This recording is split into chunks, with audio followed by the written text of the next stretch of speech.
O que define o valor de ser cidadão de um país? É algo que se conquista, que se herda, ou, sei lá, algo que se pode simplesmente comprar?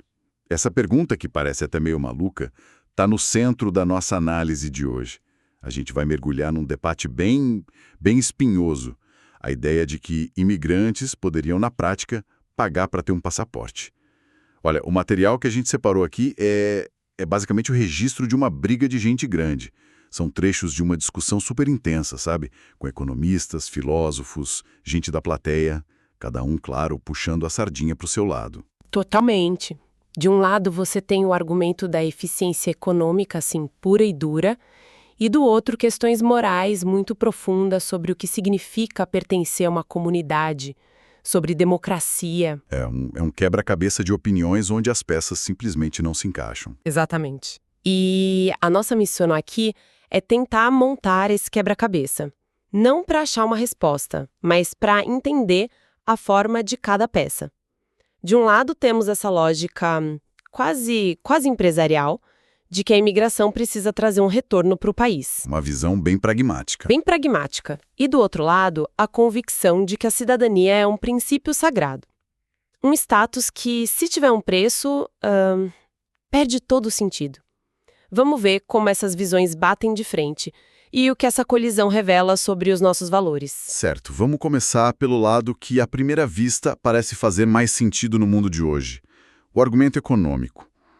Vários participantes defendem essa ideia com base na contribuição e um dos mais diretos é o Richard Posner. A lógica dele é bem clara. O investidor que chega, abre uma empresa, cria, 10, 20 empregos e paga um monte de impostos é objetivamente mais valioso. Mais valioso do que, e ele usa essa expressão, um abastado que só corta cupons. Exato. Alguém que só vive de renda sem gerar nova atividade. Para ele, a ideia de comprar cidadania não é um problema, desde que o preço reflita essa contribuição produtiva. Mas essa palavra, comprar, ela já soa meio suja, não? Parece que a gente está falando de um produto de luxo. E aí que entra a visão do Robert Barro, outro economista de peso no debate. Ele vira esse argumento de cabeça para baixo. Ele diz que o fato de alguém estar disposto a pagar uma quantia tremenda por um passaporte não barateia a cidadania. Ah, pelo contrário. Pelo contrário, demonstra o quão valiosa ela é. É a prova definitiva, pela lógica de mercado, de que aquele país construiu algo que todo mundo quer. É um selo de qualidade, sabe? Então, nessa visão, um passaporte caro é um sinal de sucesso nacional. Quase um troféu. Exatamente. É a validação máxima do sistema capitalista. E o ponto que eles levantam é que isso não é só teoria. Já acontece de várias formas no mundo real. O debate cita o exemplo dos Estados Unidos. Isso não é novidade por lá, né? De forma alguma. Existe o programa de vistos EB-5, que muita gente chama de visto dourado. A regra, em linhas gerais, é a seguinte: se um estrangeiro investir uma quantia alta, que hoje está na casa de 800 mil a $1 milhão, E criar empregos. Isso, e esse investimento criar pelo menos 10 empregos para americanos, ele e a família ganham um green card. O visto de residência permanente. Não é a cidadania ainda, mas é o caminho mais rápido para ela. O mais rápido e seguro. E a defesa que eles fazem é que esse seria só um caminho entre muitos. Entendi. Ninguém estaria fechando as portas para outros tipos de imigrantes. Exato. Seria só criar uma fila expressa para quem pode dar essa contribuição econômica imediata e, claro, mensurável. Pera aí, deixa eu ver se eu entendi. Uma coisa é dar um visto de residência, que é o direito de morar e trabalhar. Outra, bem diferente, é vender o passaporte, a cidadania em si, o direito de votar, de fazer parte das decisões do país. A diferença aqui é só de tempo ou é uma diferença de conceito? Porque me parece que aí a coisa complica de verdade. Essa é a pergunta de $1 milhão. E é exatamente a pergunta que o Michael Sandel, o filósofo que modera o debate, joga na mesa para botar fogo na discussão. Ele força todo mundo a encarar essa distinção. Uma coisa é facilitar a vida de um investidor. Outra é colocar o bem cívico mais fundamental de uma democracia na prateleira. E ele faz isso com aquela imagem devastadora da Estátua da Liberdade, né? Ah, sim. A inscrição famosa: dai-me seus fatigados, os seus pobres. As suas massas encurraladas. E aí o Sondel pergunta: deveríamos adicionar uma pequena nota de rodapé dizendo desde que tragam também $50 mil? Nossa, essa imagem é muito forte. Chega a ser desconfortável porque mexe com a mitologia, com a imagem que o país tem de si mesmo. É um nocaute retórico. E quem entra para dar corpo a essa objeção moral é a Minouche Shafik. Ela é categórica. Um leilão é a ferramenta errada para isso. O ponto dela é simples e poderoso. O valor de um cidadão não tem absolutamente nada a ver com a conta bancária dele. O que parece óbvio, né? Parece, mas a gente esquece. Ela diz: há pessoas que são cidadãos exemplares e não têm renda. E há pessoas que são péssimos cidadãos, mas muito abastadas. Faz todo sentido. Se o critério é dinheiro, você ignora um universo de outras qualidades. O cientista brilhante que pesquisa a cura de uma doença, o professor que forma as próximas gerações, o artista. Nenhum deles provavelmente teria $500 mil para comprar uma entrada. Exato. O sistema se torna cego para qualquer tipo de valor que não seja medido em cifras. E a Shafik vai além. Ela alerta para o que chama de ladeira escorregadia, o famoso slippery slope. A preocupação dela é que, ao colocar um preço na cidadania, a gente a transforma num bem puramente instrumental. Deixa de ser um compromisso com uma comunidade. E vira um produto que você compra por conveniência, como um seguro de viagem ou um segundo celular. E qual seria o fundo do poço nessa ladeira? Onde isso termina? É aqui que o argumento bate no osso da democracia. A Shafik leva a lógica ao extremo para mostrar o perigo. Ela pergunta: se a contribuição financeira é o critério máximo para decidir quem entra, por que não seria também para decidir quem tem mais poder dentro do país? Como assim? Se os mais ricos contribuem mais com impostos, eles não deveriam ter mais votos? Nossa, isso é completamente distópico. Seria o fim do princípio de um cidadão, um voto. Transformaria a democracia numa assembleia de acionistas, onde quem tem mais ações decide mais. Precisamente. E é por isso que a objeção moral é tão forte. O debate não é só sobre imigração. É sobre se o dinheiro pode comprar um status que, por definição, foi criado para nos tornar iguais perante a lei. Se um voto não pode ser vendido, porque a cidadania, que é a licença para votar, poderia. Exatamente. Ataca a raiz da ideia de igualdade cívica.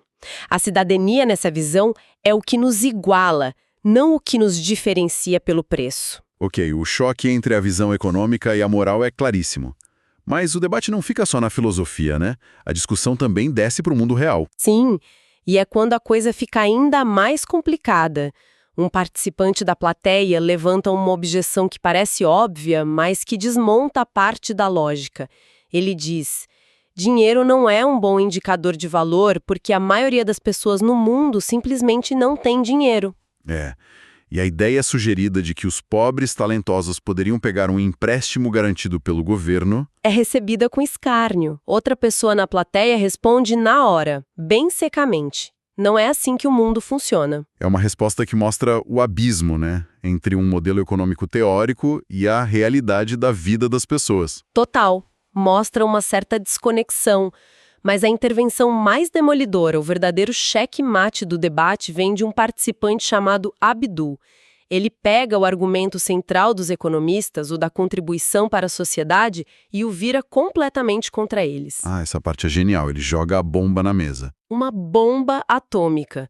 Ele pergunta com uma calma desconcertante: ok, se o critério para ser cidadão é a contribuição, o que nós vamos fazer com os cidadãos atuais que não contribuem? Os que dependem de ajuda do governo, os desempregados. Isso. E ele continua com uma ironia cortante.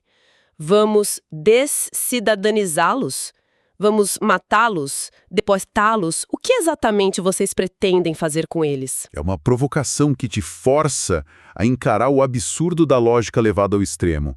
Porque, claro, ninguém em sã consciência defenderia deportar um cidadão nascido no país só porque ele ficou pobre. Ninguém, e a força da pergunta do Abdul está em expor a hipocrisia.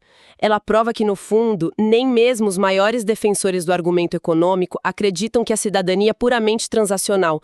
todos nós, intuitivamente, reconhecemos que existe algo mais ali. Um laço, um direito, um compromisso que não se desfaz por um extrato bancário negativo. E qual é a resposta para essa provocação? Alguém consegue responder? A réplica que surge é quase um manual de realpolitik. Outro debatedor argumenta que a comparação não é válida. Ele diz que o governo tem uma responsabilidade primária com os seus cidadãos atuais, porque são eles que sustentam o Estado. E com os de fora, não. Segundo essa visão, o governo simplesmente não tem a mesma obrigação para com todos os cidadãos do mundo. É a defesa da fronteira, da soberania, a distinção clara entre nós e eles. Mas, ao traçar essa linha, eles não abrem outra caixa de Pandora? A da responsabilidade humanitária? Abrem na hora. Assim que a frase "não temos a mesma responsabilidade com os cidadãos do mundo" é dita, outra pessoa na plateia retruca. Então não temos nenhuma obrigação humanitária com quem está lá fora? E, de repente, o debate que começou sobre vistos para investidores Vira uma discussão sobre nacionalismo, cosmopolitismo e a responsabilidade dos países ricos perante as crises globais. Cada resposta só cria uma pergunta ainda mais difícil. Então, o que tudo isso significa? No final, parece que a gente fica com um cabo de guerra que não tem vencedor. De um lado, a lógica fria da planilha, que enxerga a cidadania como um ativo do Estado. Um recurso a ser gerenciado para maximizar o crescimento. É uma visão de mundo onde fronteiras são como portas de um clube exclusivo.